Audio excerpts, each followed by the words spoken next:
La intención es que ustedes puedan conocer, para después profundizar algunos aspectos relacionados con los mecanismos de acción y las características clínicas de este cuadro, reconociendo algunos aspectos vinculados con los aspectos éticos y morales de interacción entre el médico, el paciente y la familia en el entorno de los servicios de salud. Eso es muy importante. Si bien ahora ustedes no tienen la oportunidad de ver la interacción que se propicia entre el personal de salud y los pacientes, en su momento, cuando tengan la oportunidad, es fundamental que ustedes adquieran esta experiencia para conocer cómo es importante tomar en cuenta la consideración de la persona al momento en que ustedes la tratan, establecer un plan, establecer también un manejo y definir un pronóstico, ¿no? Cuán importante es para la familia tener eso en cuenta.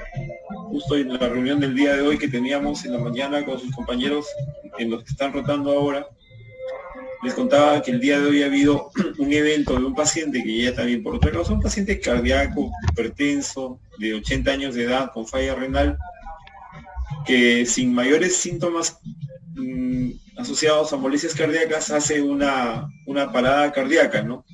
Y cuán importante es informar a la familia para que los familiares tengan conocimiento, ¿no?, del aspecto del pronóstico y puedan decidir también ellos respecto a la oportunidad o la idoneidad de que pueda recibir un manejo más invasivo, más crítico, ¿no? Entonces ya los familiares toman una decisión y eso es muy importante en el aspecto ético y moral del desempeño del personal de salud. Ustedes como futuros profesionales deben tenerlo en cuenta, sin que se vulneren los derechos del paciente, sobre todo el derecho a la vida, el derecho a la atención a la salud, ¿no?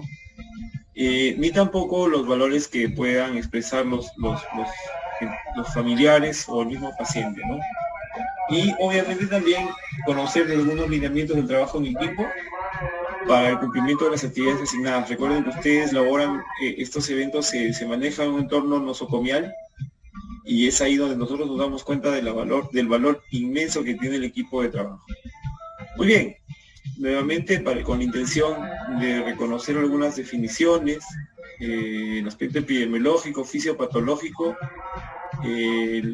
establecer la evaluación diagnóstica, el plan, como siempre decimos en nuestras sesiones de aprendizaje, establecer nuestro plan diagnóstico y establecer, de acuerdo a la patología que se identifica, el tratamiento más adecuado.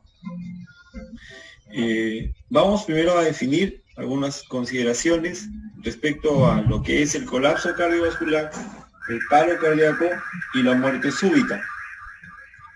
Dentro de ello podemos señalar al colapso cardiovascular, de acuerdo a la definición del libro de cardiología de Braunwald, como una pérdida súbita de flujo sanguíneo efectivo debido a factores cardíacos y o vasculares periféricos que pueden revertir espontáneamente, por ejemplo, con un síncope neurocardiogénico, un síncope vasovagal, o requerir intervenciones. Esto es fundamental. Cuando veamos paro cardíaco y lo diferenciemos de colapso cardiovascular, el tema de la reversión, sobre todo si es espontánea o no. En la parada cardíaca es el cese abrupto y este de acá, si no se interviene, puede llevar a la muerte cardíaca súbita. Si bien el colapso cardiovascular es un término inespecífico, puede incluir también el paro cardíaco súbito, así como sus consecuencias, lo mismo que las condiciones transitorias que no comprometen la vida y que usualmente revierten espontáneamente, ya lo mencionábamos, ¿no? El síncope neurogénico o el síncope vasovagal. Pueden estar relacionados o no con alteraciones de conducción, alteraciones en la frecuencia, algunos pacientes que tengan ya problemas estructurales de fondo o problemas genéticos de fondo, pero a esto también le sumamos dentro de los mecanismos de colapso cardiovascular los que puedan estar vinculados con la presencia de síncope, por ejemplo, el uso de vasodepresores u otras causas de pérdida transitoria de flujo sanguíneo, ¿no? A veces también asumir la posición de cúbito, de estar en cuclillas a ponerse de pie, puede generar también un problema vagal, una inestabilidad hemodinámica y ser confundido con un colapso cardiovascular. El paro cardíaco lo definimos como el cese abrupto de la función mecánica cardíaca. Acá definitivamente no se percibe pulso, no hay presión, y el paciente puede presentar ausencia de signos vitales. No percibimos ni siquiera pulso, tampoco esfuerzo respiratorio, de manera abrupta, llevando a la muerte si es que esto no se revierte o no se hace una intervención oportuna. Esa es la gran diferencia. Esto rara vez, como mencionábamos, puede revertirse de manera espontánea. La probabilidad de intervenciones exitosas va a estar muy relacionada con lo que desencadena el paro cardíaco. Como les mencionaba, a veces hay problemas congénitos que no se han detectado oportunamente, problemas metabólicos, alteraciones estructurales que no han sido detectadas. Se dice que cerca del 25% de los pacientes que tienen patología cardíaca debutan con un colapso cardiovascular, y alrededor de ese porcentaje, como decía, pueden estar haciéndolo con una parada cardíaca per se. Dentro de ellas podemos encontrar la fibrilación ventricular, la taquicardia ventricular sin pulso, la sistolia, bradicardia extrema, así como algunos factores mecánicos que pueden llevar a la parada cardíaca. Y definitivamente la muerte cardíaca súbita viene a ser el cese de todas las funciones biológicas de manera súbita a consecuencia de un paro cardíaco, que ya lo hemos definido. Esto de acá definitivamente ya es la ausencia de signos vitales, no hay forma de encontrarle otra explicación, ya eso está implícita en la descripción semiológica. Y dentro de los mecanismos puede ser, como mencionaban estos de acá, los que en secuencia primero puede aparecer una parada cardíaca que conlleva finalmente a una muerte cardíaca súbita. Es una secuencia, de hecho, dependiendo mucho de dónde se realiza la intervención, cuán rápido se realiza la intervención, puede tomarse una respuesta exitosa para revertir esta condición. Entonces definimos con más detalle la muerte cardíaca súbita, muerte cardíaca, el fallecimiento natural por causas cardíacas en un individuo en el que se identificó una cardiopatía o que no había sido detectada. Podemos entenderla como una anomalía estructural, una anomalía funcional preexistente, y en quien fueron inesperados el momento y el mecanismo por el cual se produjo. A diferencia, por ejemplo, de los pacientes adultos en los cuales ellos ya tienen una cardiopatía isquémica y de pronto hacen una falla cardíaca a consecuencia de un infarto, una ruptura cardíaca, en estos pacientes el mecanismo está establecido. Ya se puede elucubrar que finalmente llegan al colapso por una falla cardíaca o por un infarto, pero hay pacientes en los cuales no hay el mecanismo cardíaco, el mecanismo de isquémico agudo, por ejemplo, como explicación. Sin embargo, el paciente sufre un colapso cardiovascular que lo lleva a la muerte, y esa es precisamente la que hay que determinar si es que ha sido asociada, por ejemplo, a una anomalía en la frecuencia o en la capacidad de contractilidad del músculo cardíaco. Para fines clínicos y epidemiológicos, se define como súbita, esto es muy importante, el tiempo, al establecerse un lapso de 1 hora a menos de la variación del estado clínico que presagiaba el desencadenamiento de los eventos hasta el advenimiento de la parada cardíaca. O sea, si el paciente es un paciente con cardiopatía isquémica, de pronto tiene un dolor anginoso de más de 1 hora de progresión, tiene un trazado electrocardiográfico que muestra un infarto y el paciente finalmente fallece, no entra en la definición de muerte cardíaca súbita. Pero si tenemos un paciente que tiene de fondo una cardiopatía dilatada, una miocardiopatía, o tiene una secuela de una miocarditis, entonces este paciente está haciendo sus actividades normales y de pronto sufre un colapso cardiovascular, pasan unos minutos y entra en ausencia de signos vitales, se hace la reanimación y finalmente fallece. Estamos incluyéndolo ya en la definición de muerte cardíaca súbita por el tiempo de enfermedad. Lo impredecible es lo que nos lleva a poder determinar mejor la muerte cardíaca como súbita.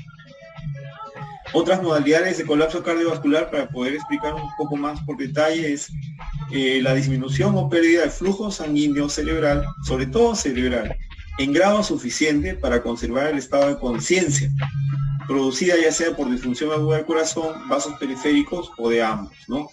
Puede originarse, por ejemplo, cuando usamos un empleo de vasodepresores o un medicamento que pueda generar hipotensión postural. Como le decía, de pronto el paciente se incorpora, está usando un beta bloqueador, algún efecto de calcio antagonista, se pone de pie súbitamente y sufre un colapso, sin pérdida de conciencia, porque si no entraríamos en la definición de lo que es ya un problema neurológico, ¿no? Pero en este caso solamente es con componente hemodinámico, conservando siempre el flujo sanguíneo cerebral, como para conservar el estado de conciencia. Si no, podríamos entrar a hablar ya del ictus, ¿no?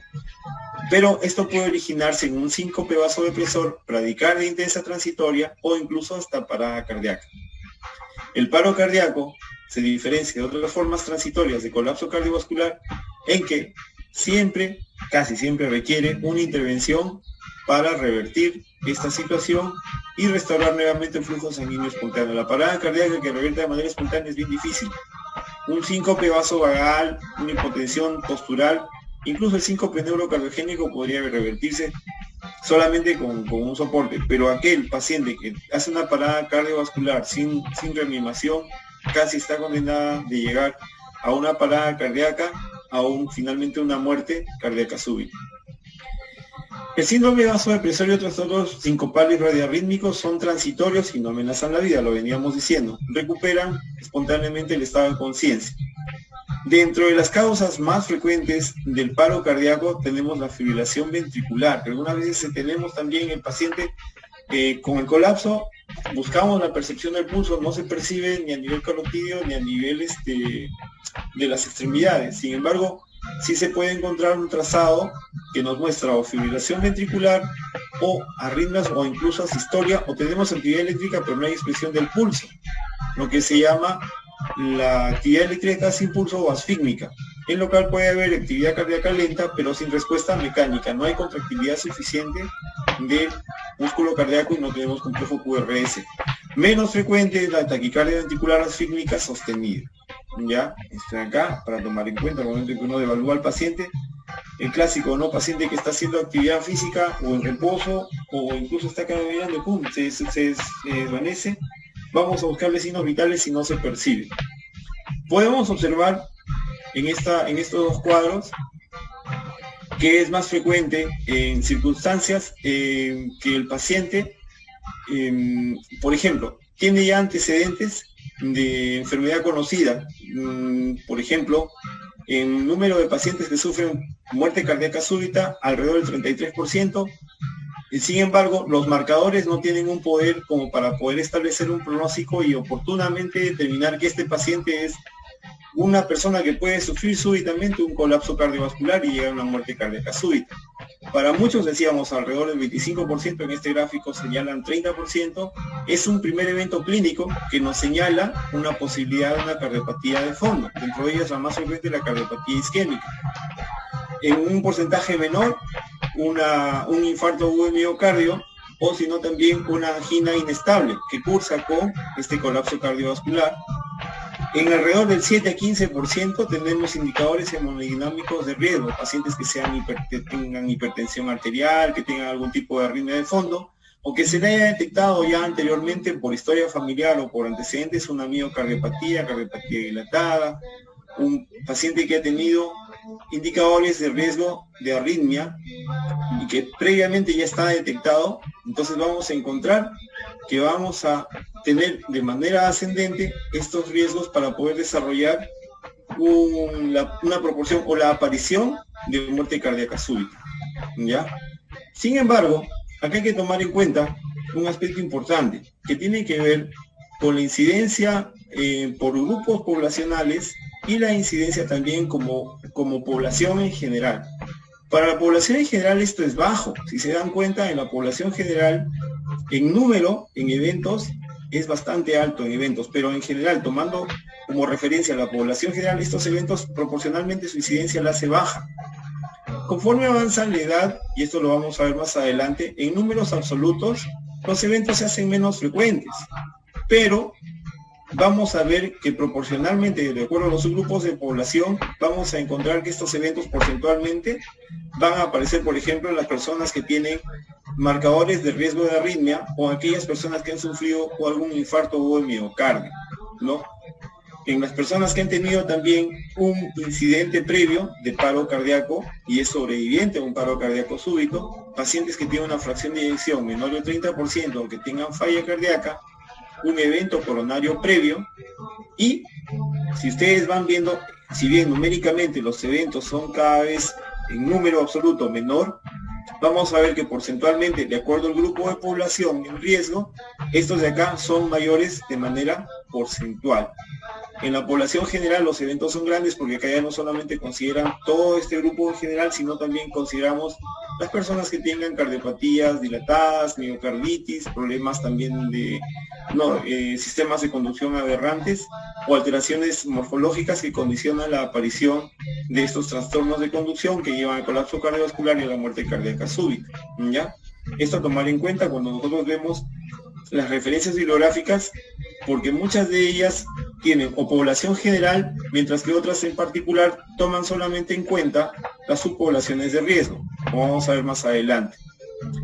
Desde el punto de vista epidemiológico, este es un cuadro interesante tomado de un estudio observacional en Norteamérica y del mismo modo un estudio observacional en China.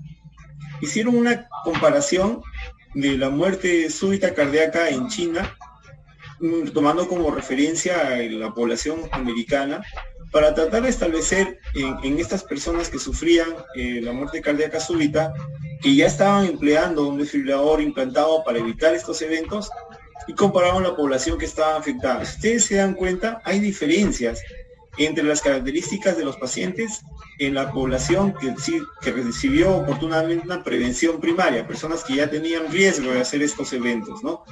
Vemos, por ejemplo, que en Norteamérica el promedio de edad es mayor, ya lo habíamos visto anteriormente, entonces significa que son grupos de riesgo, con pacientes que ya han tenido infarto, o han tenido una secuela de un infarto, o han tenido un evento previo de parada o colapso cardiovascular, donde el grupo poblacional es de mayor edad en comparación con la población china, con diferencia significativa, siempre con predominio del sexo masculino sobre el sexo femenino, sin diferencia, miren cuán importante es el género, sin diferencia entre ambas poblaciones, ni entre la población china ni entre la población americana. O sea, los hombres estamos más expuestos al riesgo, ¿no? En comparación con los eventos isquémicos, sí es más frecuente en la población americana antes que en la población china, con diferencia significativa.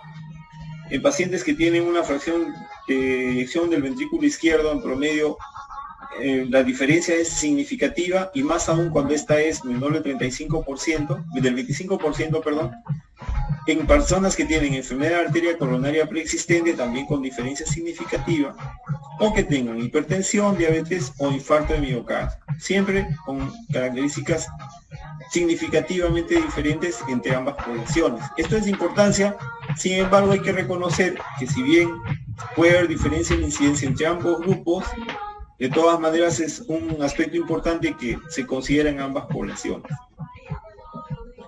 Ese es un estudio interesante porque esto de acá se ve entre niños y personas jóvenes o adultos jóvenes. Es un estudio, si mal no recuerdo, en Dinamarca, que fue publicado en las conclusiones en el New England del año 2016, donde vamos a ver un comportamiento interesante, sobre todo por el tema epidemiológico.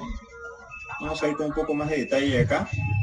Porque en el inicio de la edad vamos a ver un primer pico que está antes de los 5 años de vida, que corresponde sobre todo a la muerte súbita en el lactante, ¿no? Y que tiene un valle hacia los 6, 10, hasta los 15 años, y nuevamente empieza a presentarse a partir de los 15 a 20 hacia arriba. Obviamente en el adulto lo vamos a ver un poco más, y esta curva se dispara mucho más hacia la parte superior, por cuanto acá ya empiezan las complicaciones de las personas que tienen riesgo cardiovascular. Hablamos de problemas metabólicos y problemas hemodinámicos. Acá también podemos señalar, por ejemplo, dentro de las causas, pero vamos a ir más abajo, no sabemos a ver, de acuerdo a los grupos de edad, leíamos, ¿no? Muerte súbita cardíaca de acuerdo al grupo de edad. Más frecuente, como les decía, en esta etapa antes de los 5 años, por la gran incidencia que existe de la muerte súbita en el lactante, que baja, tiene un valle en esta edad, pero que acá empieza a presentar sobre todo otro tipo de patología, como señala miocardiopatía dilatadas, problemas genéticos, congénitos, trastornos de conducción, módulos, algunos fascículos aberrantes que condicionan la presencia de estos episodios de colapso cardiovascular y muerte súbita, que no solamente están relacionados con la actividad deportiva, ya lo vamos a ver un poquito en el otro cuadro, ¿no?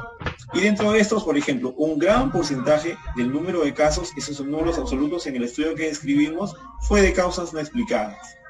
Personas que tenían enfermedad de arterias coronarias, también lo tenemos, no necesariamente ateroscleróticas. Cardiomiopatía dilatada, miocarditis, ya lo habíamos mencionado, problemas estructurales. Cardiomiopatía del ventrículo derecho con un trasfondo arritmogénico. Cardiomopatía hipertrófica, disección aórtica y otras. Si ustedes se dan cuenta, de una población de alrededor de 400 pacientes que tenía más de casi la mitad eran de causa no explicada. ¿Y qué estaban haciendo estas personas? Sobre todo porque eran jóvenes, como empezábamos diciendo, ¿no? Esto de acá, una familia puede ser devastador, sobre todo cuando es una persona que aparentemente no tiene un trasfondo de una enfermedad previa, por cuanto la población que se está describiendo es población joven, y del número de casos, la mayoría era durante el sueño, seguida por el reposo, actividad ligera, el ejercicio. Miren, contra todo lo que se podría haber previsto, el ejercicio no es la primera ni tampoco es una de las más marcadas, más médicamente reconocidas, el post ejercicio y otras, ¿no? Es interesante este cuadro, donde nos relaciona así las causas de muerte cardíaca súbita en la población joven y en la población infantil. Esto de acá, en el mismo estudio, habían considerado algunas características y las circunstancias clínicas en la cohorte de los pacientes que sufrieron muerte cardíaca súbita. Ya lo habíamos mencionado, ¿no? Promedio de edad, 490, en muertes explicadas y muertes no explicadas, ¿no? Tenemos el promedio de 27 versus 28 con diferencia significativa. Género, no hay diferencia, como vamos a ver más adelante en lo que es en la edad adulta, lo que está relacionado sobre todo con la enfermedad cardíaca coronaria, la enfermedad isquémica, es predominantemente en varones. Actividad al momento en que ocurre el evento, ejercicio, ¿no? No hay diferencia significativa, pero sí durante el sueño, ¿no? Sí lo vemos con diferencia significativa. El intento de resucitación, acá tenemos, por ejemplo, 82% en global y 85% versus 79% sin diferencia significativa. ¿Y cuántas de estas muertes ocurren durante el sueño? Considerando que puede ser desde las 6 de la tarde hasta las 6 de la mañana, ¿no? No hay diferencia tampoco significativa entre ambos grupos. Esto de acá es un estudio relacionado en un hospital en Arabia Saudita, pero acá la población es distinta por cuanto este hospital hace una atención de los pacientes, hace una revisión de los pacientes que se atendieron en emergencia, no solamente de los que llegaron a la emergencia directamente por presentar este cuadro, sino porque además eran pacientes que estaban siendo atendidos en el hospital y conducidos al área crítica. Entonces la población tiene un poco de distorsión, porque acá ellos ya están hablando también de pacientes cardiópatas que estaban hospitalizados y que cuando presentaban muerte o colapso cardiovascular o parada cardíaca los llevaban a la emergencia. Entonces tiene la ventaja de que la intervención es más temprana y el equipo está completo, ¿no? Y eso sí tenía diferencia significativa, ¿no? Ellos han señalado básicamente también otras condiciones, por ejemplo, señalan dentro de ellas sepsis y trauma. Y vamos a ver más adelante unas conclusiones interesantes. El promedio de edad, 58 años, más o menos 18, por grupos de edad, el más numérico, menores de 45, de 45 a 65, mayores de 65, siempre predomina el género masculino, en áreas de cuidados críticos y emergencia, ¿no? En piso menos, cirugía menos todavía. Causas de la parada cardíaca, cardíacas, no cardíacas, y respiratorias y la sepsis. Como les decía, acá este es un cuadro interesante porque es un área de emergencia general que recibe pacientes que sufren colapso cardiovascular o parada cardíaca, ¿no? Entonces, ritmo inicial, fibrilación ventricular, taquicardia ventricular, lo que más identifica es fibrilación ventricular, aquellos que cursan con shock y aquellos que no hay alteraciones hemodinámicas, ¿no? Asistolia, actividad eléctrica sin pulso. Y acá también es importante el tema de mortalidad, que vamos a encontrar que hay diferencia precisamente porque es un área de emergencia a donde conducen pacientes de todo el establecimiento, según describe el estudio, ¿no? La hora del día, en la mañana, y estamos viendo, considerando de 8 de la mañana a 4 de la tarde, en la tarde-noche, de 4 a 11, y durante la noche, de 11 de la noche a 8 de la mañana. La duración de las maniobras de resucitación cardiopulmonar menor de 5 minutos, entre 5 minutos a 10 minutos, de 10 a 15, de 15 a 20 y de 20 a 25, ¿no? Y algunos hallazgos interesantes, vamos a verlos. Es un aspecto, como le digo, que para poder observar que no solamente eso se analiza o se revisa en Europa y Norteamérica, sino también en otros países. China, por ejemplo, ese estudio que les señalaba es interesante, y lo mismo acá en Arabia Saudita. No, este es el mismo hospital. Etiología y datos de supervivencia en pacientes que han tenido la parada cardíaca súbita, ¿no? Eventos no cardíacos son los que tienen mejor respuesta a la supervivencia. Eventos cardíacos no hay mayor diferencia. Eventos pulmonares, entre ellos el embolismo pulmonar, por ejemplo, la sepsis, ¿no? En los que tampoco hay mucha supervivencia. Acá por un tema ya de condición del paciente de fondo. Y esto es lo más importante, ¿no? Que en el tema cardíaco no había mayor diferencia aparentemente. En tema pulmonar sí hay una gran diferencia, lo mismo que en eventos no cardíacos. Y sepsis establece que tiene mal pronóstico. Esto es que en relación, siempre el mismo estudio, en relación con la mortalidad, ¿ya? Por ejemplo, para establecer acá la diferencia significativa, muy importante de reconocer el tema sepsis. Ya lo habíamos visto, lo más importante. Acá reconocer, como les decía, ¿no? La diferencia poblacional, en edad, en grupo de edad, género masculino o femenino. No hay mayor diferencia entre quienes sobrevivieron y quienes morían. No hay diferencia significativa. Pero sí cuando la parada o el colapso estuvo relacionada con la sepsis. Eso también para poder observar. Asociación entre las causas reversibles y no reversibles de la parada cardíaca súbita con la mortalidad, tomando en consideración aquella población de los supervivientes con aquellos que fallecieron, siempre en el mismo estudio. Y podemos observar que la diferencia significativa básicamente es la aparición de hipoxia y la presencia de sepsis, aspectos importantes a tomar en consideración. Otros aspectos como eran, por ejemplo, acidosis y trastornos del potasio, ya sea hiperhipocalemia, hipovolemia, infarto de miocardio, embolismo pulmonar, trauma, arritmias o falla cardíaca, no encontraron diferencia significativa en la respuesta a la reanimación para definir que estos factores hayan influenciado en el éxito o en la falla en la reanimación y el pronóstico establecido del paciente, ¿no? Pero sí en la hipoxia que puede haber sido prolongada o la presencia de sepsis, importante a considerar. Hay que tener en cuenta, como les decía, que esto es dentro de una emergencia general, no tiene que ver necesariamente con una respuesta como vemos en otras realidades, donde sea una respuesta extrahospitalaria o prehospitalaria, ¿no? Algunos servicios de urgencia tienen, por ejemplo, la capacidad de responder en cuestión de minutos. Vamos a ver más adelante un análisis que hace un estudio para ver el tiempo que transcurre desde que el paciente presenta el evento hasta implementarse la respuesta, ya sea local o la respuesta extrahospitalaria del equipo de intervención de manera completa. Acá es importante para considerar los indicadores para establecer el riesgo de muerte súbita cardíaca, ¿no? Por cuanto nos es de utilidad para determinados grupos de población y sobre todo determinados grupos de riesgo. ¿Cuán útil sería, por ejemplo, saber un grupo de 220 jóvenes, estudiantes de entre 20 a 24 años, cuáles tienen riesgo de hacer un colapso cardiovascular o una parada cardíaca súbita, para prevenir oportunamente la presencia o detectar oportunamente la presencia de malformaciones, la presencia de tractos aberrantes de conducción, algunas alteraciones morfológicas o algunas alteraciones fisiológicas que los predispongan a estas alteraciones.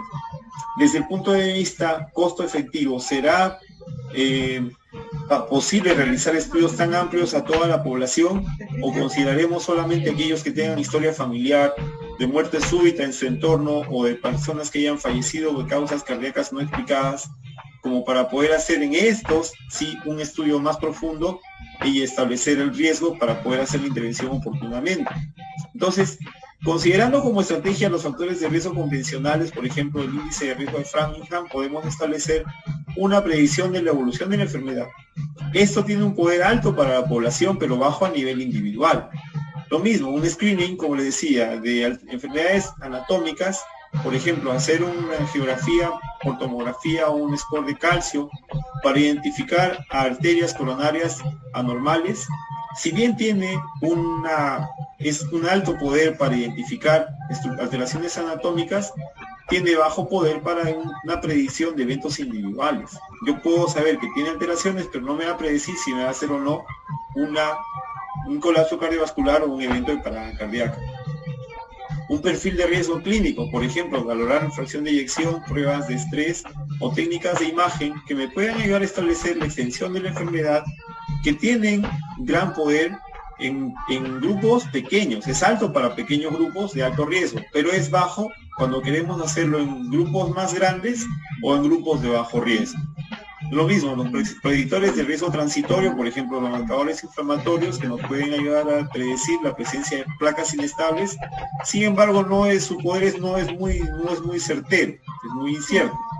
Y los predictores de riesgo personalizado, como les mencionaba anteriormente, sobre todo aquellos que tengan un perfil familiar o genético, en el que podemos observar o medir la expresión del riesgo de muerte cardíaca súbita de manera individual.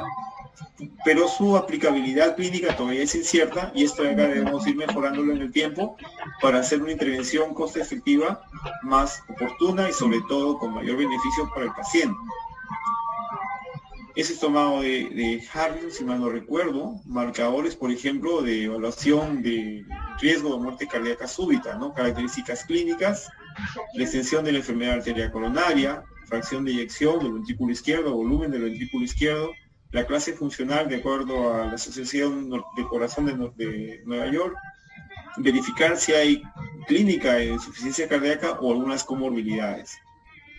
Marcadores de electrofisiología, por ejemplo, arritmias inducibles o arritmias espontáneas, alternación de la onda T del microvoltaje, repolarización dinámica, variabilidad de la onda T, duración del complejo QRS, duración del intervalo QT o dispersión del intervalo QT. Características anatómicas, podríamos hacer estudios Doppler de tisular, o podríamos identificar imágenes de resonancia magnética cardíacas o determinar la presencia de lesiones y determinar los bordes de las lesiones. Marcadores autonómicos, por ejemplo, variabilidad de la frecuencia cardíaca, la turbulencia de la frecuencia cardíaca, sensibilidad de los vasoreceptores, recuperación de la frecuencia cardíaca y la misma frecuencia cardíaca, imágenes a través de algunos marcadores tisulares, riesgo de remodelación dinámica, dependiente del tiempo o específicas relacionadas al tiempo. Y el riesgo genético, que hay que considerar acá la historia familiar de muerte cardíaca súbita o las variantes arritmogénicas. O sea, hacer todo un perfil de estos pacientes, lo cual es recomendado según las guías clínicas vigentes, la norteamericana y la europea. Hacer un enfoque, un abordaje muy amplio sobre las comorbilidades y sobre todo sobre la historia familiar. Acá vemos nuevamente intervenciones para ver el manejo de estos pacientes, tanto a nivel externo, o sea, prehospitalario, así como los pacientes que son tratados bajo una causa cardíaca presunta de lo que es la parada cardíaca, ¿no? Fuera de hospitalización. Acá vemos, por ejemplo, comparando Europa, Norteamérica, Asia y Australia, la menor incidencia que tenemos es en Asia para el tema de las causas cardíacas, de la muerte, del parada cardíaca súbita o la atendida extrahospitalaria, ¿no? A comparación de la población norteamericana, que es la mucho más prevalente en comparación de poblaciones.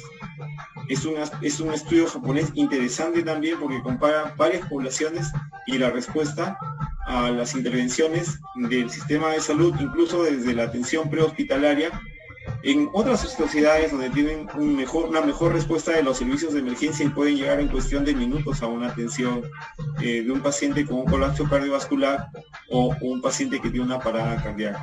Incluso, no sé si ustedes tal vez hayan tenido la oportunidad de apreciar, si es que han podido salir o han visto imágenes de lugares en el extranjero, donde sitios donde hay aglomeración de personas, en lugares estratégicos y a cierta distancia tienen equipos de fibriladores automáticos eléctricos, ¿no? Están a disposición porque hay muchas personas que pueden tener un evento de un colapso cardiovascular o una parada cardíaca, y hasta la llegada de los servicios de urgencia, que aún así 10 minutos, se le puede iniciar de manera externa, extrahospitalaria, la atención de estos eventos. Hay algunos contributores genéticos para el riesgo de muerte cardíaca súbita. Estos son problemas que se pueden detectar sobre todo en aquellas personas que tienen una historia familiar de problemas tanto fisiológicos, lo mismo que estructurales. Algunos desórdenes de arritmia basadas en aspectos genéticos, por ejemplo, el síndrome del intervalo QT prolongado congénito, el síndrome del QT corto, el síndrome de Brugada, el síndrome de la fibrilación ventricular o taquicardia ventricular polimórfica asociada a catecolaminas, y el síndrome de la fibrilación ventricular o taquicardia ventricular no sindrómica. Tenemos también algunos desórdenes estructurales hereditarios con riesgo de arritmia cardíaca con muerte cardíaca súbita, por ejemplo la cardiomiopatía hipertrófica y la cardiomiopatía o displasia ventricular derecha. Una predisposición genética a arritmias inducidas y lo mismo a muerte cardíaca súbita, por ejemplo las alteraciones o el síndrome del intervalo QT prolongado adquirido pero inducido por drogas, ya sea por consumo de drogas o electrolitos, o algunas alteraciones electrolíticas o metabólicas que tienen efectos arritmogénicos.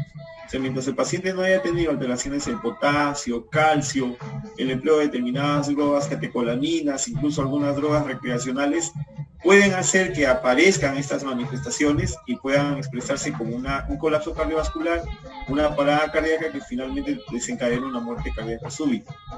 Y la modulación genética de enfermedades adquiridas complejas, ¿no? Por ejemplo, enfermedades arteriales coronarias, enfermedad de arteria coronaria, síndromes coronarios agudos, la falla cardíaca congestiva o la cardiomiopatía dilatada. Los factores a considerar, por eso la historia familiar es sumamente importante. A tomar en cuenta, estoy acá también para verlo con un poco más de detalle. Ya habíamos estado hablando de algunas estrategias que podían tomarse en cuenta para establecer el riesgo de la muerte cardíaca súbita, ¿no? En el aspecto epidemiológico, fisiopatológico, un riesgo basado en un sustrato, por ejemplo, la enfermedad arterial coronaria, va a depender mucho de los vasos intramiocárdicos y epicárdicos para establecer cuánto de riesgo puede haber para que este paciente, ya entramos en otro grupo que son los pacientes que tienen cardiopatía, sobre todo isquémica, puedan presentar una descompensación asociada a un efecto isquémico que desencadena una parada cardíaca súbita o per se un infarto agudo de miocardio. Tengan en cuenta, recuerden ustedes que empezamos diciendo, ¿no? La parada cardíaca súbita no necesariamente está relacionada con los eventos isquémicos, sino son las que tienen otra causa de fondo, ¿no? Por ejemplo, dentro de ellas ya mencionábamos la miopatía, la infiltración, inflamación, valvulopatía. Hoy día, por ejemplo, estábamos viendo con renal, con la unidad que está haciendo nefrología, los pacientes que tienen amiloidosis, tienen infiltración por unas alteraciones, por una proteína alterada que puede generar un sustrato a nivel del miocardio y lo puede predisponer a este tipo de eventos, ¿no? La fibrosis miocárdica o la hipertrofia también del miocardio. Basadas en la expresión del riesgo, por ejemplo, la disfunción del ventrículo izquierdo y la falla cardíaca, anormalidades metabólicas o fluctuaciones autonómicas, el síndrome taquibradi, por ejemplo, ¿no? Y otros que están basados en el mecanismo, la fibrilación ventricular, la taquicardia ventricular sin pulso, la actividad eléctrica sin pulso y la asistolia. Ese es tomado del libro de Brownwell. Acá un poco para reforzar lo que habíamos visto al principio, o más en unas proyecciones anteriores, lo que está relacionado con la población adolescente, vamos a darle un poquito de detalle. Con la población más joven, la población transitoria de 30 a 45 años y la población de mayoría de 60 a 70 años. Acá tenemos el riesgo aumentado en años de vida, porcentualmente por año de vida. ¿Ya? Lo vamos viendo. Conforme va aumentando el riesgo, decíamos, ¿no? Si bien se va acumulando el número de eventos, conforme va pasando porcentualmente, los eventos son mayores, ¿ya? Pero numéricamente la cantidad es menor. En población estos son mayores, pero desde el punto de vista ya en subgrupos de riesgo, esto es proporcionalmente mayor. Pero ¿qué causan en los pacientes más jóvenes, en los adolescentes o en los adultos jóvenes? Hay dos causas usuales: la miocarditis, la miocardiopatía hipertrófica, el síndrome QT largo, el síndrome QT corto, la displasia del ventrículo derecho, un sistema de conducción anómalo, el síndrome de Brugada, la fibrilación ventricular idiopática o la taquicardia ventricular también idiopática, ¿no? En este grupo de transición tenemos, por ejemplo, de maneras usuales, las enfermedades cardíacas coronarias, tenemos también el síndrome de Brugada, el síndrome de QT corto, el síndrome de QT largo, ¿no? Mientras que en las poblaciones de mayor edad, de 35 a más edad, esto de acá son mayor frecuencia, por eso habíamos visto porcentualmente pueden ser mayores, pero numéricamente menores, salvo para la población de riesgo. Causas suelen ser enfermedad cardíaca coronaria, cardiomiopatía dilatada, y de causas menos comunes, las enfermedades valvulares cardíacas o las enfermedades infiltrativas cardíacas. Este cuadro es interesante. No sé si se ve con detalle, voy a tratar de salir de acá. Porque en este cuadrito de acá es un estudio que es publicado siempre en el libro de Brownwell, de enfermedades del corazón, donde mencionan ellos, ¿no?, una comparación que tiene que ver con el aspecto racial. Recuerden ustedes que en la población norteamericana tienen bastante ellos población afroamericana y población hispana, de origen hispano, ¿no? Consideran ellos para la población hispánica, la población blanca de origen no hispánico y los afroamericanos, ¿no? Para varones, mayor que en mujeres, si ustedes se dan cuenta, la curva está mucho más alta, las muertes por 100.000 por habitantes por población, si bien es predominante, mayor en los afroamericanos, por encima de la población blanca no hispana, pero es menor en hispanos. ¿Ya? Esto para considerar solamente un aspecto étnico, y esto considerando los grupos etarios. Nuevamente, es menor en los jóvenes, pero conforme avanza la edad, miren ustedes, la diferencia se va estrechando. Acá hay una diferencia numérica que se va estrechando, se va acercando. Acá en los blancos, entre los varones al menos es más la diferencia que se mantiene. Y si bien aumenta de manera similar la población alrededor de los 70, 75 años, la población blanca no hispana se acerca mucho a la población de personas afroamericanas. Para tomar en cuenta también causas de la muerte cardíaca súbita, considerando aquellos aspectos de la frecuencia y la edad de la muerte cardíaca súbita, considerando la edad. Esa es una pera, edad de inicio. Vamos a ver acá, por ejemplo, dentro de las causas más frecuentes en varones y mujeres, la taquicardia ventricular polimórfica catecolinérgica acá, y tenemos también el síndrome de QT largo, tenemos también por aquí la cardiomapatía hipertrófica, lo mismo que señalan acá la cardiomapatía del ventrículo izquierdo arritmogénica. Acá están las causas más frecuentes de acuerdo a la edad de inicio. Si ustedes se dan cuenta, esta es una curva que va creciendo. Alrededor, ya veíamos en la gráfica anterior el intervalo donde ya la población cambia de las características hacia las enfermedades coronarias degenerativas propias de las enfermedades como la diabetes, hipertensión, la obesidad, el síndrome metabólico. Esto cambia y tenemos otro tipo de manifestaciones o otras causas involucradas, ¿no? La cardiomiopatía dilatada no isquémica, ¿ya? Tendremos el síndrome de Brugada y tendremos también el síndrome de repolarización temprana. Dentro de ellos considerar, por ejemplo, ¿no?, las causas más frecuentes o menos frecuentes: la enfermedad valvular cardíaca, el síndrome de arritmia hereditario, las cardiomiopatías, que habíamos visto que son más frecuentes en la población joven, ¿no? Por ejemplo, dentro de ellos señalan los factores de riesgo y factores predisponentes, las anormalidades en la repolarización de la onda J o la onda J, disfunción de los nervios parasimpáticos, sexo masculino, población afrodescendiente africana, diabetes, el tabaquismo, historia familiar o genética. Tenemos también fibrilación auricular, enfermedad renal crónica, esto lo habíamos visto también muy importante, pacientes que hacen complicaciones cardiovasculares asociadas a la enfermedad renal, sobre todo en diabetes, y la apnea obstructiva del sueño. Sobre esto, por ejemplo, contarles, hay un caso interesante de un paciente de 60 años, obeso, que llega a emergencia porque tiene dolor en el hombro. Es un hallazgo incidental lo que se encuentra en él, que es una anemia severa, y que cuando duerme el paciente llega a una saturación de alrededor de 60-70%. Es una apnea obstructiva del sueño.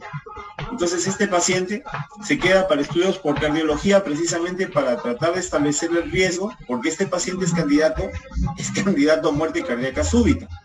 Entonces la intención está en revertir estos factores de riesgo, intervenirlos oportunamente para que no haya desencadenantes, ¿no? Ya ha llegado con una hemoglobina de 6.8 y la anemia todavía la tenemos en estudio. Pero ¿qué pasa si este paciente con una hemoglobina en 6.8 le han hecho una tomografía torácica porque pensaban que podía ser COVID? ¿Ya? Y en la tomografía de tórax, incidentalmente encuentran que este paciente tiene ateromas tanto en aorta como en coronarias, está informado. Entonces, si nosotros lo mandamos a casa sin profundizar en los estudios para determinar si tiene, por ejemplo, signos de isquemia, con las alteraciones a nivel de la hemoglobina, que se supone que es el vehículo que va a hacer llegar el oxígeno al nivel del miocardio, aun cuando este miocardio ya tenga algunas áreas que puedan estar restringidas en su perfusión por estos ateromas a nivel de las arterias coronarias, debemos hacer la intervención para revertir esta condición y reducir el riesgo de muerte cardíaca súbita, aun cuando el paciente tiene también todos los criterios como para poder decir que puede hacerlo, ¿no? Profundizar tal vez un poco más en su historia familiar para poder llegar a alguna otra conclusión, ¿no?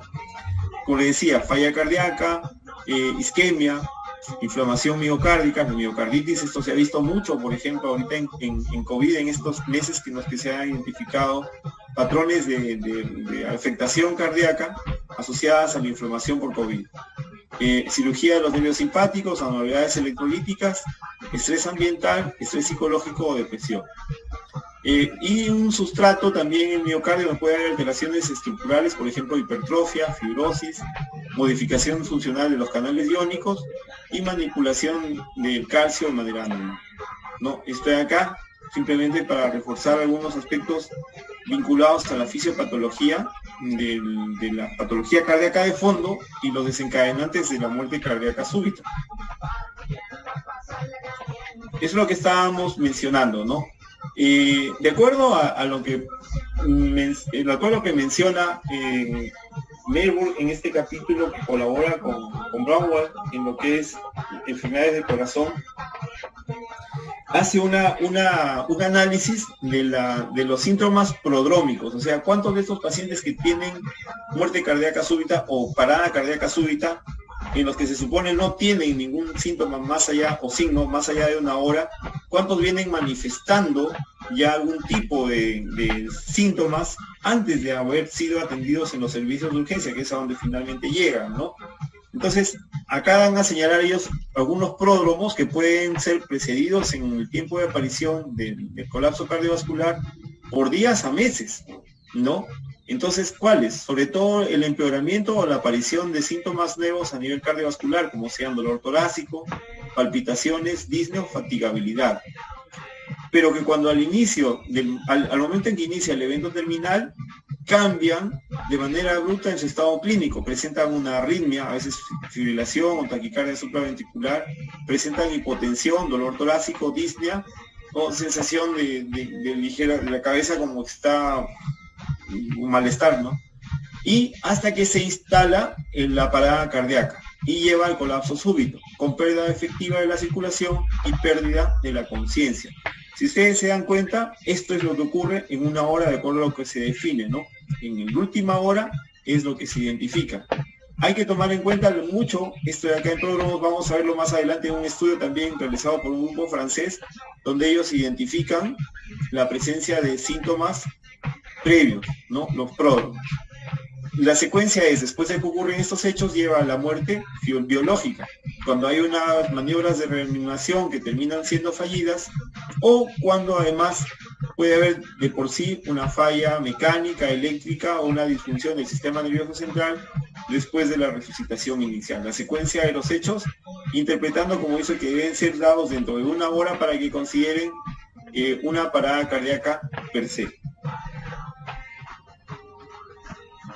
Y acá tenemos, por ejemplo, algunas manifestaciones o hallazgos en pacientes que sufren ya sea de una taquiarritmia o una parada cardíaca taquiarrítmica o no taquiarrítmica, ¿no?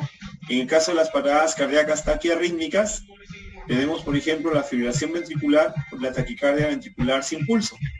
El mecanismo eléctrico es la ausencia de despolarización ventricular organizada. Mientras que en la taquicardia ventricular sin pulso tenemos patrón ventricular organizado, el ritmo es rápido, pero no se percibe la pulsación. ¿Ya? Esto a tomar en cuenta, no hay movimiento tampoco de la pared del ventrículo izquierdo, acá como lo describe.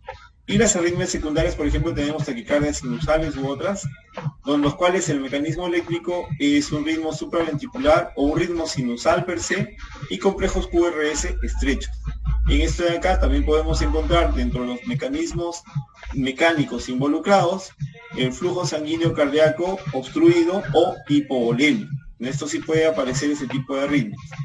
En las paradas cardíacas no taquiarrítmicas tenemos, por ejemplo, la actividad eléctrica sin pulso, con una contracción residual del ventrículo izquierdo o sin contracción residual del ventrículo izquierdo, en la cual vamos a tener complejos QRS organizados, usualmente anchos, del mismo modo en aquellas que tenemos todavía respuesta ventricular residual y en aquellas que no hay respuesta ventricular residual. En la primera tenemos todavía una respuesta del ventrículo, de la pared del ventrículo izquierdo que todavía se contrae, mientras que en la segunda tenemos ausencia de la misma. Tenemos también la actividad eléctrica sin pulso secundaria, por ejemplo post-shock, en el cual podemos observar complejos QRS regulares o irregulares, usualmente amplios. Acá podemos observar una ausencia del movimiento de la pared del ventrículo izquierdo o un movimiento insuficiente como para garantizar una perfusión de órganos adecuada.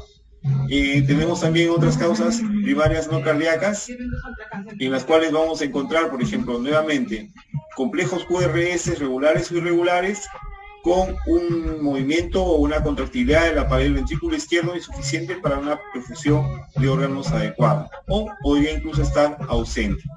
La actividad eléctrica sin pulso agónica, lo cual es lenta, irregular, con QRS ancho, sin movimiento de la pared del ventrículo izquierdo, y la sistolia ventricular, en la cual hay actividad eléctrica ventricular ausente, se excluye de hecho la fibrilación ventricular y además hay ausencia de la motilidad de la pared del ventrículo izquierdo. Esto es acá lo que les mencionaba, ¿no? Las causas primarias o las fuentes de información. Cuando uno busca la información, trata de hacer la averiguación. Llega el paciente, estábamos viendo algunos aspectos fisiopatológicos, pero ¿cómo hacemos el diagnóstico? Estos pacientes son, como les decía, todo un tema de manejo urgente. Llaman o llega el paciente siendo traído por sus familiares o piden asistencia, y cuando uno llega dice, se desvaneció. La fuente de información, ¿de dónde es la fuente primaria de la información de los síntomas del paciente que tiene una parada cardíaca súbita? Generalmente los servicios médicos de emergencia, la fuente de información, las unidades de cuidados intensivos, la consulta, ya sea de cardiología o el médico general, médico que lo está viendo, ¿no? Y algunas otras que tienen una fuente de información doble, más de una fuente de información, servicio de urgencia, la UCI, la consulta o el cardiólogo, ¿no? Y más fuentes de información, los que tienen más de las fuentes, por ejemplo, ¿no? En este estudio fueron aquellos pacientes que tenían información procedente de los datos de emergencia, de la UCI y de cardiología. Si ustedes se dan cuenta, casi toda la información es procedente de una sola fuente y suele ser la más frecuente la del servicio de emergencia. En ese estudio estaban tratando de identificar ellos la presencia de síntomas de advertencia, dicen, los síntomas de advertencia para aquellos pacientes que sufren paro cardíaco súbito, ¿no? Y que sobreviven, o sea, aquellas personas que hayan tenido oportunidad de profundizar en sus datos, ¿no? ¿De dónde sacan esta información? Pacientes sin síntomas previos, sin evaluación de síntomas y con evaluación de síntomas, ¿no? Entonces, ellos pueden establecer, por ejemplo, que la presencia de una persona que da información, un testigo, dice, ¿no? O que ha sido observado por alguien, ayuda mucho a determinar que este paciente pueda tener una causa o una circunstancia en la que se puede identificar las características clínicas del hecho, ¿no? Por ejemplo, no hay diferencia en el momento en que ocurre, no hay diferencia tampoco de los factores de riesgo previo, si fueran más de 2 conocidos no se sabe, ¿no? No se sabe tampoco, por ejemplo, que haya diferencia entre quienes tengan o no enfermedad cardíaca o coronaria previa, o un factor de riesgo cardiovascular o enfermedad cardíaca previa, pero sí en el momento en que establecen si alguien lo estuvo viendo al momento, si le inició incluso maniobras de reanimación de parte de él, pues la persona que lo estuvo acompañando, o sea, quién estuvo evidenciando, ¿no?, el hecho. Donde hay diferencia es en el estado de si tuvo o no una persona que pudo evaluarlo, determinando si los pacientes tenían unos síntomas previos o si tenían estos síntomas previos, ¿no? Ahí está la diferencia significativa.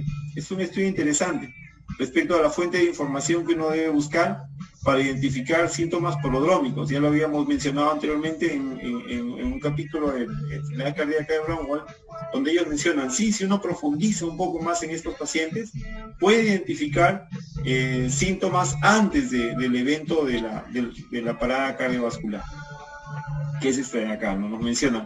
Para el grupo diagnóstico muerte cardíaca súbita entre pacientes en jóvenes sobre todo, la frecuencia de síntomas precedentes, ¿no? Un corazón normal, miren, es más frecuente en los pacientes en el número total y en aquellos pacientes que tenían síntomas precedentes, conocidos, ¿no?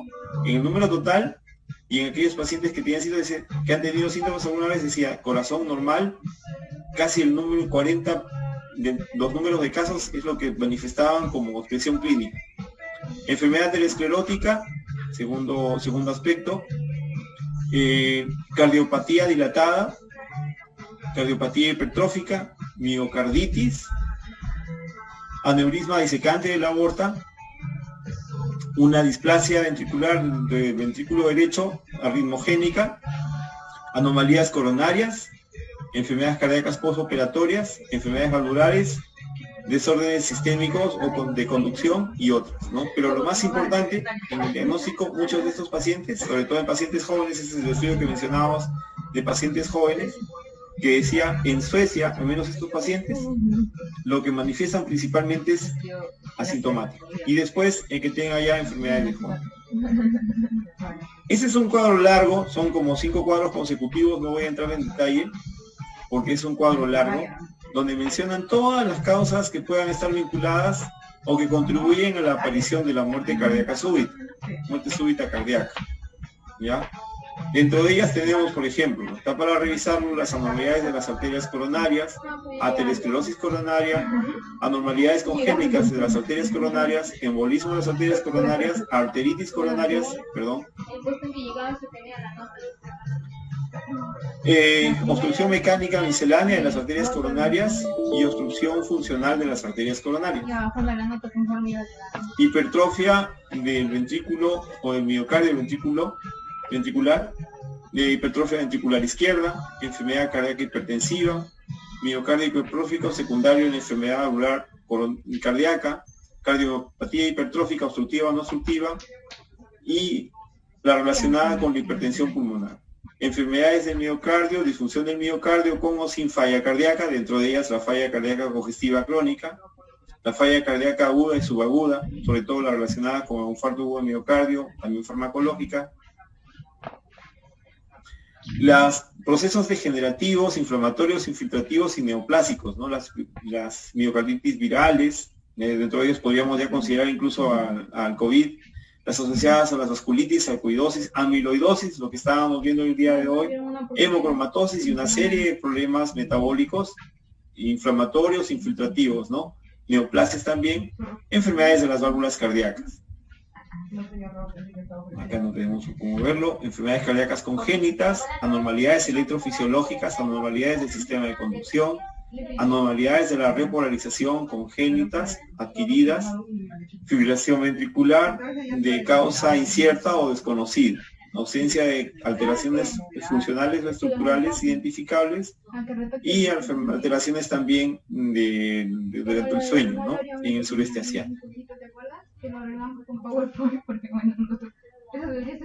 Acá también tenemos aquellas enfermedades que puedan estar relacionadas o que tengan influencia en la inestabilidad eléctrica o neurohumoral.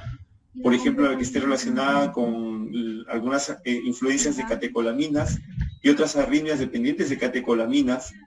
La muerte súbita cardíaca en jóvenes, sobre todo en el recién nacido, ya lo habíamos mencionado, durante la infancia y en niños, perdón, se adelantó ya está, o en niños.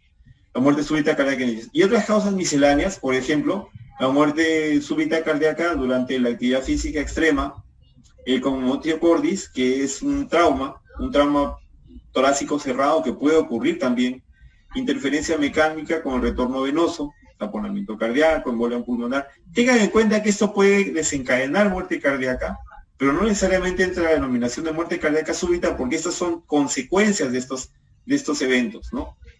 La parada cardiorrespiratoria secundaria a una asfixia mecánica, el aneurisma disecante de la aorta, disturbios tóxicos y metabólicos, y algunas causas que imitan la muerte cardíaca súbita, por ejemplo, el estado alcohólico agudo o el ataque asmático agudo. Para nuevamente tomar en cuenta la presencia de síntomas previos al síndrome coronario agudo, por ejemplo, ¿no? El dolor torácico, la disnea y las palpitaciones, ¿no? Los síntomas de advertencia, como dicen, ¿no? Los síntomas que llaman la atención entre aquellas personas, pacientes que tuvieron un evento cardíaco súbito basado entre la aparición, el periodo de aparición y el inicio de ocurrencia de síntomas al momento del evento, ¿no? Entonces, un estudio donde habían tratado de identificar si estos pacientes solamente tenían manifestaciones una hora antes o ya tenían eventos previos. Entonces, miren ustedes, acá pueden observar, por ejemplo, hay personas que pueden tener manifestaciones como dolor torácico, disnea o palpitaciones, síncope, desde 1 a 4 semanas antes de llegar a la atención por una parada cardíaca súbita y que pueda desencadenar una muerte cardíaca súbita. De 1 a 7 días también tenemos, y lo más frecuente es dolor o disconfort torácico, ¿no? Disnea en menor grado o síncope o palpitaciones. Pero si ustedes se dan cuenta, eso es lo que queríamos llegar. La fuente de información sigue siendo, como les decía, la principal, los datos de emergencia, después los datos de UCI, los datos de cardiología, los datos de consulta externa, y la fuente de información, a veces cuando son más de una, también puede ser la base de datos de la UCI o la base de datos de emergencia, ¿no? Pero a considerar que estos pacientes, si bien pueden tener manifestaciones clínicas, por definición, menores a 1 hora, hay que profundizar la presencia de síntomas prodrómicos desde un periodo de tiempo mayor. Para fines diagnósticos, ya lo había mencionado, estamos regresando a lo mismo, continuamos entonces. Factores independientes asociados con la supervivencia al momento del alta a tomar en cuenta. Si el ritmo tuvo, por ejemplo, un componente hemodinámico, descompensó al paciente, se lo puede revertir. Tiene un pronóstico en el cual aparentemente podemos llegar al alta al momento de que le damos de alta al paciente.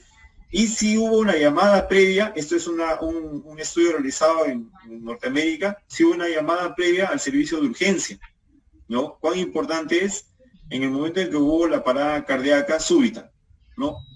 Como habíamos mencionado, importantísimo el sistema de respuesta para poder actuar en minutos, que vamos a ver más adelante, es un aspecto fundamental en el éxito de las maniobras de reanimación. No hay diferencia respecto a género, no hay diferencia tampoco respecto al tiempo de intervención, el estado si fue o no evidenciado por un testigo, ¿ya? Y la localización, si fue un ambiente público abierto, ¿no? Lo que sí, si fue un ritmo que provocó descompensación hemodinámica y también la asistencia o la llamada al servicio de urgencia.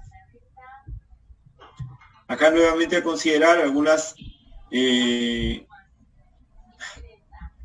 anomalías que pueden estar relacionadas con la presencia, ya lo habíamos visto con más amplitud en el cuadro anterior, por ejemplo, enfermedades coronarias, cardiopatía coronaria, hipertrofia de miocardio, miocardiopatía dilatada, miopatía primaria, trastornos inflamatorios infiltrativos, lo habíamos mencionado, valvulopatías, anomalías electrofisiológicas y estructurales y trastornos hereditarios. Lo habíamos mencionado, esto es Harrison, sí, tomaba Harrison.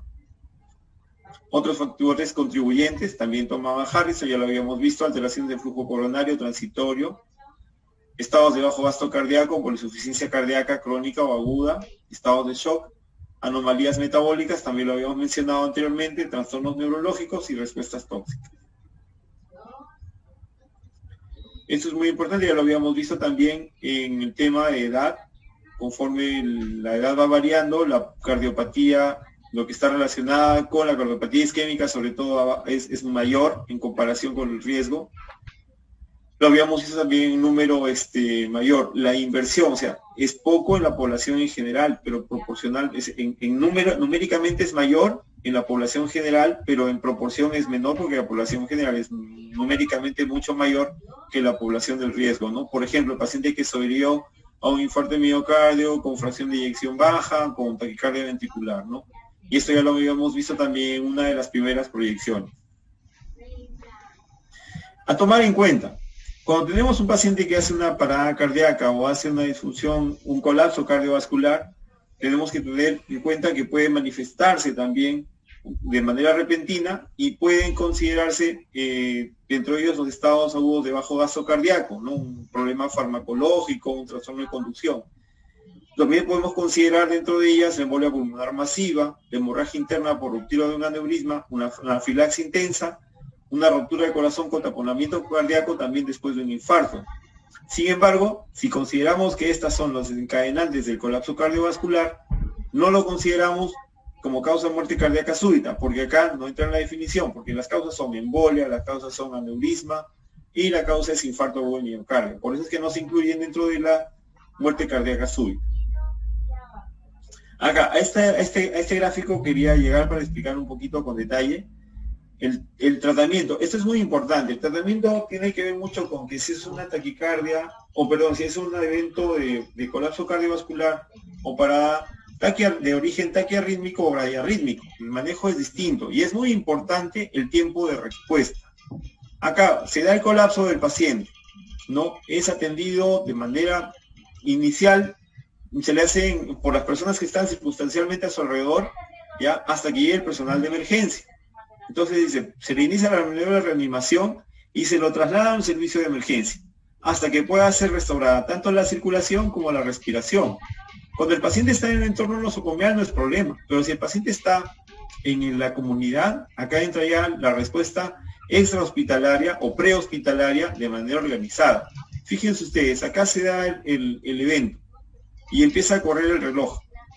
Entonces se llama al centro de urgencias y se recibe, se procesa y se realizan maniobras o se le dirige incluso por vía telefónica hasta que pueda ya llegar el personal de cuidado especializado, ¿no? El personal de los servicios de salud. Está en traslado el personal hasta que arriba al lugar donde está el paciente y empieza a hacer las maniobras de reanimación ya desde el punto de vista más especializado. Se logra la intubación del paciente, se le coloca una vía y se le administra medicamentos y se lo lleva al hospital. Y acá tenemos ya la respuesta en áreas de emergencia y áreas críticas, ¿no? Esos son los 4 relojes, como dicen ellos, de la respuesta a la parada cardíaca, ¿no? En el entorno de la comunidad, si el primer abordaje, acá tienen ustedes que aprender. El paciente están ustedes en un teatro, está en un cine, en un restaurante y el paciente, ¡pum!, se desplomó. Se acercan ustedes, no verifican la presencia de pulso, no hay respiración, ese paciente está en una parada cardiorrespiratoria súbita, menor de 1 hora. Tienen que actuar de manera inmediata. Y tienen al mismo tiempo que tomar respuestas o tienen que generar una respuesta, llaman ustedes al personal asistencial o personal de seguridad, personal que pueda dar la respuesta inmediata en donde se encuentran, mientras ustedes pueden empezar las maniobras de reanimación, que básicamente en esas circunstancias, si tienen un desfibrilador, considerar la posibilidad que sea un trastorno electromecánico y por eso la posibilidad de cardiovertirlo. Pero si no tienen ni siquiera un trazado, no tienen ningún dato, lo importante es iniciar el RCP, como van a ver más adelante, el día de mañana, en las maniobras de reanimación cardiopulmonar en la clase de el doctor Roberto Mora, ¿no? Compresiones torácicas externas, la ubicación correcta del torso, el hombro y las manos que hacen presión sobre la pared torácica, ¿no? Acuérdense, pues es posible que ustedes puedan hacer incluso una ruptura, van a sentir que las costillas se desprenden del esternón. Yo les mencionaba, hoy día en la mañana, a 5:15 de la mañana, llama a la enfermera. Paciente que llegaba por un cuadro respiratorio y sufre una parada cardíaca. Interesante, ¿no? Porque de todas maneras tenemos que hacer las maniobras. El paciente había llegado por otras causas. Y se le inician las maniobras de reanimación. Eso es lo mínimo que pueden empezar a hacer junto con la parte respiratoria. Y como les decía, puede estar relacionada con una fibrilación taquicárdica, un problema taquicárdico, una fibrilación ventricular o taquicardia ventricular organizada, sísmica, sin respuesta de pulso. Entonces, si tienen a la mano el desfibrilador, desfibrilación inmediata, en un lapso de 5 minutos iniciado el episodio, de 60 a 90 segundos de RCP antes de la desfibrilación, en un caso de retraso de 5 minutos. Si no hay circulación, si no aparece el pulso, si no hay todavía, el paciente está frío, armorio, ciclos de reanimación cardiopulmonar seguidos con un nuevo shock. Tienen que administrar el shock 100 joules, 200 joules, conforme van ustedes viendo la respuesta, hasta que aparezca la ayuda de personal que va a atender al paciente, ¿no? Continuar ya, si ustedes se dan cuenta, con la reanimación cardiopulmonar y hasta colocar en intubación, colocar un tubo endotraqueal que permeabilice la vía aérea y la introducción de un catéter endovenoso que permite la administración de fármacos, ¿no? Ya se le administra adrenalina, seguida de vasopresina, vasopresina, perdón, con la repetición de la desfibrilación con máxima energía, de 30 a 60 segundos según se necesite, y repetir la administración de adrenalina. Aumentamos nuevamente, si no apareciera circulación, la adrenalina, empezamos ya a utilizar antiarrítmicos y carbonato. De algún otro medicamento que podemos echar mano, amiodarona, esto ya es a nivel nosocomial. O sea, entrar en esto de acá también ya es hablar un poco más de una respuesta con un servicio de urgencias más organizado, o por lo menos con una respuesta prehospitalaria mejor constituida, ¿no? Que es lo más importante. Amiodarona, lidocaína, sulfato de magnesio, procainamida. Y si no aparece circulación, nuevamente desfibrilar, otra vez reanimación, fármaco estado de choque, fármaco estado de choque. Estoy acá nuevamente para tomar en cuenta siempre y cuando sea una fibrilación ventricular o una taquicardia ventricular organizada. ¿Qué pasa si el paciente está en asistolia? No capto nada, una visión eléctrica organizada, sísmica. Primero procedo a la intubación, maniobras de reanimación cardiopulmonar, introducción de un catéter. Verifico la asistolia, ¿no? Valoro si hay flujo sanguíneo acá y trato de identificar, hay causas, ha habido hipoxia, trastornos metabólicos, acidosis, fármacos, hipotermia, o si esto de acá puede ser también debido a hipovolemia, problemas de hipoxia nuevamente, taponamiento, neumotórax, y acá lo más importante es administrar adrenalina endovenosa, atropina y bicarbonato, ¿no? Y nuevamente la estimulación externa con electrodo o marcapaso, porque acá lo que no tenemos es actividad cardíaca.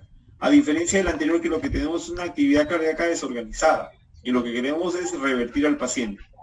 No olviden que estos pacientes son los pacientes que están en grave estado con una necesidad de respuesta asistencial inmediata, ¿no? Obviamente esto, como les digo, es muy frecuente que pueda ocurrir en lugares donde ustedes están en calidad simplemente de personas de tránsito o son transeúntes, y de pronto ocurre este evento y puedan ustedes auxiliar a la persona que súbitamente sufre un colapso cardiovascular o una parada cardíaca, ¿no?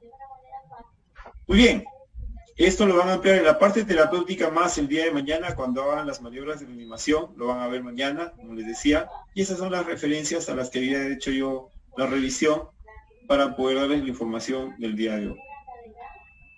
Muy bien, agradecerles su atención y creo que esto por lo menos motivamos para que ustedes puedan ampliar la lectura de este tema tan bonito, tan interesante y de tanta utilidad.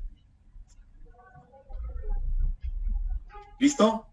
Creo que con esto dejo de compartir pantalla y les agradezco a ustedes por su atención, chicos, y ya estaremos viéndonos seguramente en el examen general y con mi grupo el día de mañana. ¿Listo? Hasta luego.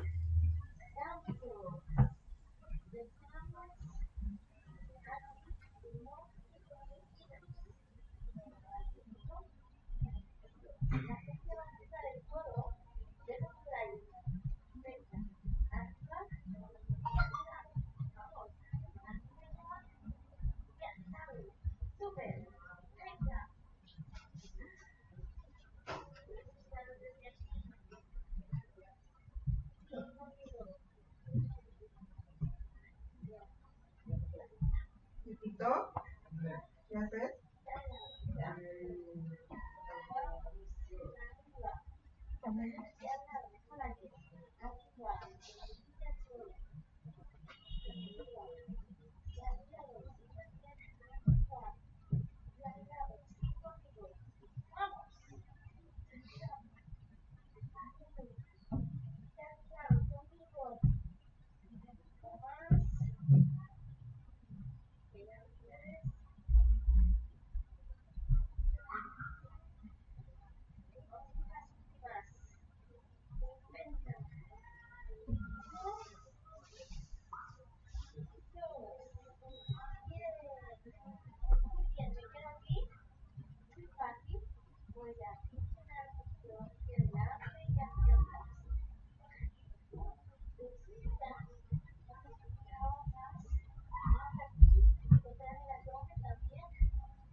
Transferencia cuenta del tanto de los 75 para el tratamiento.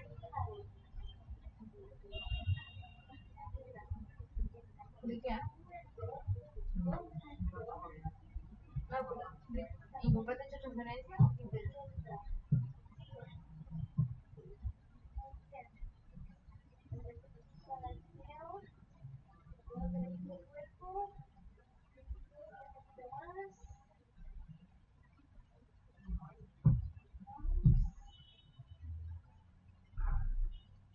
También depositado en cuenta, señora.